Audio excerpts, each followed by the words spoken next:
Hey, it's Phoenix. Everyone is beautiful challenge. Today I went for another walk around the neighborhood and said hi to some neighbors and dogs and saw some rabbits and birds, and the sun was so beautiful setting on the golf course. Just so beautiful. One thing I was thinking of today is the idea of noticing everyone's beauty, not just for the sake of appreciating it as my own internal experience, but also actually for the sake of helping, because if you appreciate others as beautiful more, you can probably understand them better, be more motivated to help them, but also kind of honoring everyone's beauty through being more helping oriented. Because even though, ultimately everything I do is motivated by wanting to ultimately express my highest purpose in a way that helps others, at the same time, it's so easy for me to get in like self-preservation mode, just going through routines and just not think of like right now, whatever I'm doing, who is this helping? Like, how is this helping someone else? Because everything I'm doing, even if it's self-care, in some way, like I'm doing it because it will help someone directly or indirectly. And so if I just kind of keep that question engaged throughout the day, like, who is this helping? How is this helping? It's a way for me to keep that alive and to not forget I'm here to help people, I really am. I'm here to contribute. And so it was really nice observing that when I was out for my walk today, just thinking, yeah, I'm filling myself up with beauty that can then be channeled into helping others better. And yeah.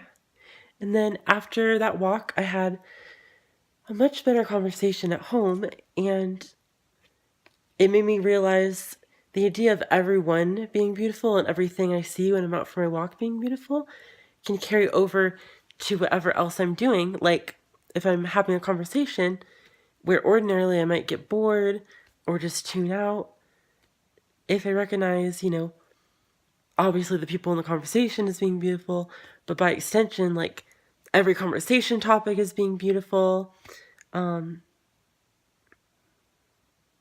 then that activates my curiosity and my desire to engage with that beauty and to make comments.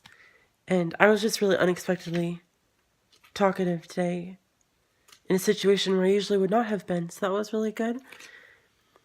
And the last point I wanted to talk about is how I was feeling a little frustrated as I was thinking about what I would talk about in the video, because, oh, 1 minute, I'm making a video.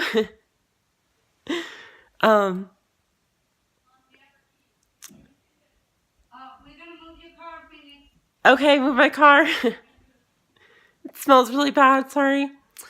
So I have these lines on my face that I've just, every time I've looked at them recently, I've been so upset. Like, how do I look so old when I'm 25? And why are the lines already there? And they're not as big on this side of my face. And it's just one of those silly things I obsess over. And it's occurred to me that if I really want to change the way I feel about my own body image, my own face and everything, it's probably really going to help for me to actually give a positive meaning to every aspect of my body, including the aspects that, well, especially the aspects that I have nitpicked and not liked.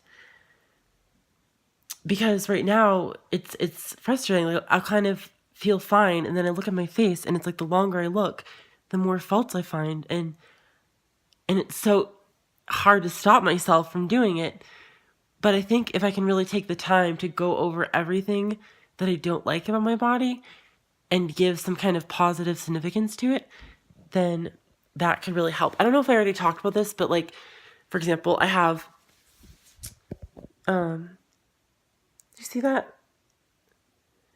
It's a little scar on my arm, and one time someone said it looked like a phoenix, which I'm Phoenix, so that's an example of like a positive meaning you can assign to something that seems like a flaw. And so I want to figure out how to do that with my whole face, including these lines. My best idea so far is like, okay, maybe they're like wings, you know, like my nose has wings or something. I don't know. And then I have crow's feet. And I love crows, and they're called crow's feet. But I'm not really convinced yet. But hopefully I'll convince myself soon. Thanks for listening. I hope this was valuable, and I love you. Bye.